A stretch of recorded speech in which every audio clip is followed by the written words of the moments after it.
बच्चों, आज हम यहाँ पर हिंदी विषय में झटपट खाओ इस कविता और व्याकरण में भाषा की पुनरावृत्ति करेंगे।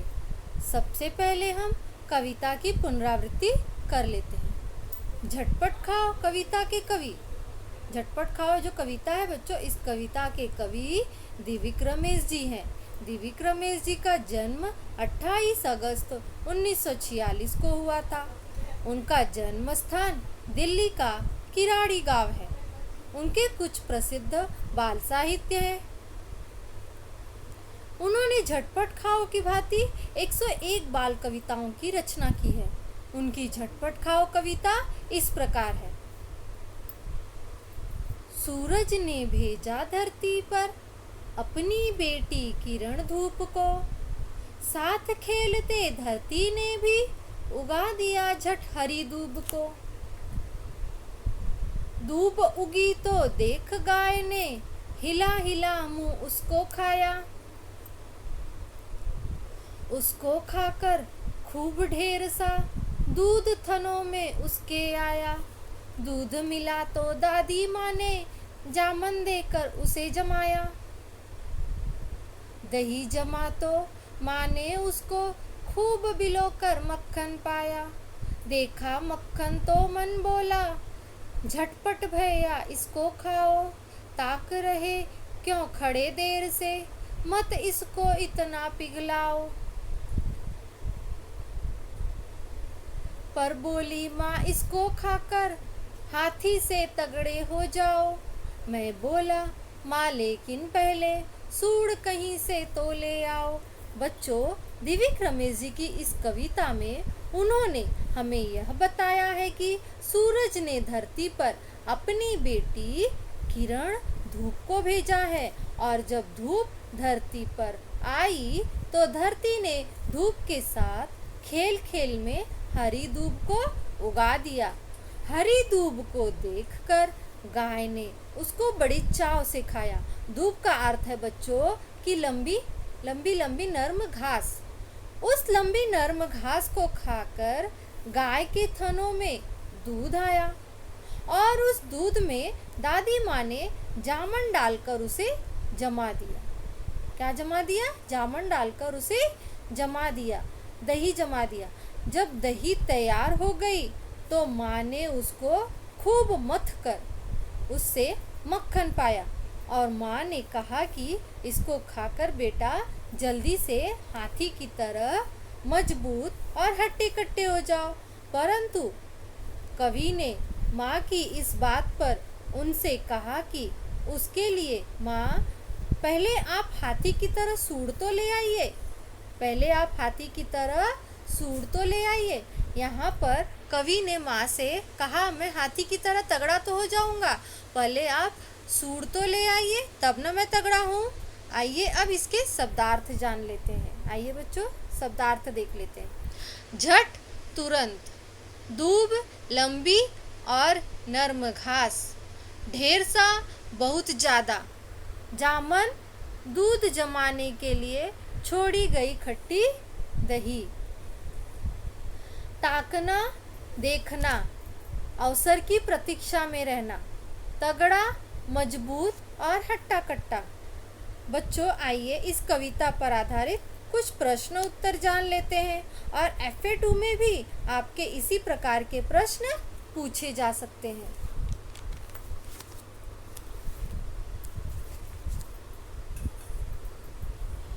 नीचे दिए गए प्रश्नों के सही उत्तर चुनिए। नीचे दिए गए प्रश्नों के सही उत्तर चुनिए। बच्चों, यहाँ पर ध्यान दीजिए।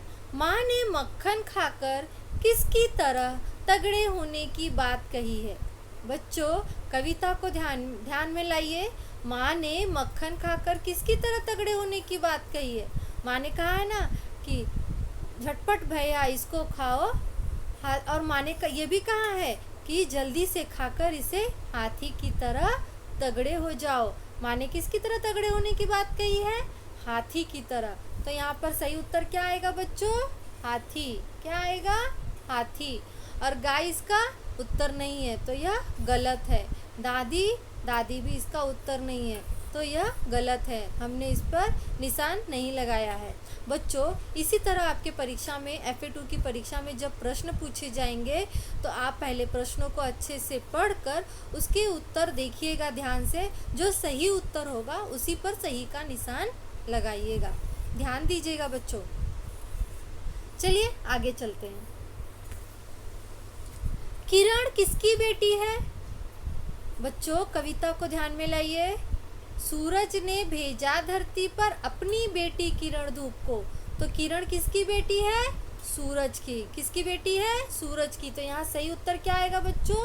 सूरज। हमने सूरज पर सही का निशान लगा दिया। धरती इसका उत्तर नहीं है, धरती गलत है। धूप गलत है। किरण किसकी बेटी है? सूरज की। आगे चलिए बच्चों। दूब को किसने खाया? दूब को किसने खाया? तो बच्चों, हमने कविता में क्या पढ़ा है? दूब उगी तो देख गाय ने, हिला हिला मुंह उसको खाया। तो दूब को किसने खाया? दूब को गाय ने खाया। तो इसका उत्तर क्या आएगा? गाय ने। तो धूप इसका उत्तर नहीं है, तो हमने धूप पे सही का निशान नहीं लगाया। सही उत्तर क्या है? गाय ने। तो हमने गाय पर सही का निशान लगा दिया। आगे देखिए बच्चों, बकरी भी इसका उत्तर नहीं है, तो बकरी पर भी हमने सही का निशान नहीं लगाया। चलिए आगे देखते हैं। दादी माँ ने जामन देकर क्या जमाया? दादी माँ ने जामन देकर दही जमाया। क्या जमाया बच्चों? दूध मिला तो दादी माँ ने जामन देकर उसे जमाया। कविता में ऐसे ही दिया गया है ना। तो दादी माँ ने क्या जमाया? दही जमाया। तो इसका उत्तर क्या आएगा बच्चों? दही। क्या आएगा? दही। तो दही पर हमने सही का निशान लगा दिया। मक्खन इसका उत्तर नहीं है, गलत उत्तर है। दूध गलत उत्तर है। इसका सही उत्तर क्या है? दही। आगे चलते हैं बच्चों। माँ ने दही बिलोकर क्या निकाला? माँ ने दही बिलोकर मक्खन निकाला। क्या निकाला? माँ ने दही बिलोकर मक्खन निकाला। इसका उत्तर क्या आएगा? मक्खन। तो हम मक्खन पर सही का निशान लगाएंगे। दूध गलत उत्तर है, दही गलत उत्तर है। तो चलिए बच्चों, अब हम यहाँ पर व्याकरण में भाषा की पुनरावृत्ति करेंगे। आगे चलते हैं बच्चों। हम अब यहाँ पर भाषा की पुनरावृत्ति करेंगे।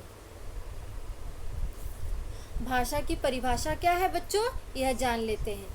भाषा वह माध्यम है जिसके द्वारा हम अपने विचार प्रकट करते हैं। भाषा द्वारा हम अपने विचार प्रकट करते हैं। हमारे मन में क्या चलता रहता है, हम वो किसके द्वारा प्रकट करते हैं? भाषा के द्वारा। तो परिभाषा है इसकी, भाषा वह माध्यम है जिसके द्वारा हम अपने विचार प्रकट करते हैं। आगे चलते हैं। भाषा के रूप। भाषा के दो रूप हैं, मौखिक भाषा और लिखित भाषा। भाषा के कितने रूप हैं? भाषा के दो रूप हैं, मौखिक भाषा और लिखित भाषा। मौखिक भाषा किसे कहते हैं? जब हम बोलकर अपनी बात प्रकट करते हैं तो वह भाषा का मौखिक रूप होता है, उसे मौखिक भाषा कहते हैं। क्या कहते हैं? उसे मौखिक भाषा कहते हैं। और लिखित भाषा किसे कहते हैं? जब हम लिखकर अपनी बातों को, अपने विचारों को प्रकट करते हैं तो उसे भाषा का लिखित रूप कहते हैं। वह क्या कहलाता है? लिखित भाषा। तो हमने मौखिक भाषा और लिखित भाषा के बारे में जान लिया ना बच्चों। चलिए, भाषाएं अनेक होती हैं। भाषाएं अनेक होती हैं, जैसे हमारी हिंदी भाषा, मराठी, गुजराती, ये सब क्या है? अलग अलग भाषाएं हैं ना। तो भाषाएं अनेक होती हैं। हिंदी हमारी राजभाषा है। हिंदी हमारी राजभाषा है। चलिए आगे चलते हैं बच्चों। लिपि की परिभाषा। लिपि किसे कहते हैं? लिपि की क्या परिभाषा है? लिखने के ढंग को लिपि कहते हैं। लिपि किसे कहते हैं? लिखने के ढंग को लिपि कहते हैं। चलिए बच्चों, अब हम यहाँ पर इस भाषा पर आधारित कुछ प्रश्न उत्तर जान लेते हैं और FA2 में भी आपके इसी प्रकार के प्रश्न पूछे जा सकते हैं। चलिए बच्चों, हम यहाँ पर ध्यानपूर्वक इस उत्तर को करेंगे। इस प्रश्न उत्तर को करेंगे। चलिए करते हैं। लिपि की आवश्यकता कब होती है? लिपि की आवश्यकता कब होती है? अभी हमने लिपि की परिभाषा देखी ना बच्चों। तो लिपि किसे कहते हैं? लिखने के ढंग को लिपि कहते हैं। तो लिपि की आवश्यकता कब होती है? लिपि की आवश्यकता लिखने के लिए होती है। पहला उत्तर क्या है? सुनने के लिए, लिखने के लिए, पढ़ने के लिए। सुनने के लिए गलत है। लिपि की आवश्यकता लिखने के लिए होती है, पढ़ने के लिए गलत है।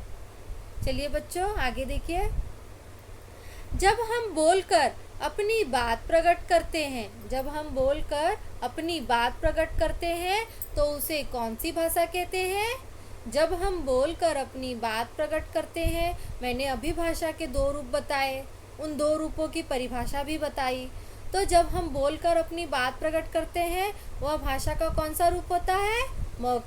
लिखित मौखिक रूप होता है बच्चों। बोलकर अपनी बात प्रकट करना मौखिक रूप, और लिखकर अपनी बात प्रकट करना लिखित रूप होता है। तो जब हम बोलकर अपनी बात प्रकट करते हैं उसे भाषा का मौखिक रूप कहते हैं। तो उसे कौन सी भाषा कहते हैं? मौखिक भाषा। यहाँ पर कौन सा उत्तर आएगा? मौखिक भाषा। लिपि उत्तर गलत है और लिखित भाषा भी गलत है। यहाँ पर कौन सा उत्तर सही है? मौखिक भाषा। आगे देखते हैं बच्चों। हम अपने विचार कैसे प्रकट करते हैं?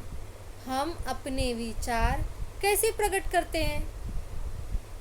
भाषा वह माध्यम है जिसके द्वारा हम अपने विचार प्रकट करते हैं। मैं यही बताई ना आप लोगों को। हम अपने विचार कैसे प्रकट करते हैं? भाषा द्वारा। कैसे प्रकट करते हैं? भाषा द्वारा। यहाँ पर क्या क्या दिया है? ध्वनि, राजभाषा और भाषा। तो इसका उत्तर क्या आएगा बच्चों? भाषा। भाषा इसका सही उत्तर है। ध्वनि गलत है, राजभाषा गलत है। चलिए बच्चों आगे चलते हैं। जब हम लिखकर अपने विचार प्रकट करते हैं तो उसे भाषा का कौन सा रूप कहते हैं? जब हम लिखकर अपने विचार प्रकट करते हैं तो उसे भाषा का कौन सा रूप कहते हैं? लिखित रूप कहते हैं। कौन सा रूप कहते हैं बच्चों? लिखित रूप। यहाँ पर कौन सा उत्तर सही है? लिखित रूप। समझकर और जानकर ये दोनों गलत है। आगे चलते हैं। हमारी राजभाषा कौन सी है? हमारी राजभाषा कौन सी है? यहाँ पर क्या क्या उत्तर है? मराठी, गुजराती और हिंदी। हमारी राजभाषा कौन सी है? मैं आपको बता चुकी हूँ। हिंदी हमारी राजभाषा है। हिंदी हमारी राजभाषा है। यहाँ पर कौन सा उत्तर सही आएगा? हिंदी। मराठी गलत है, गुजराती गलत है।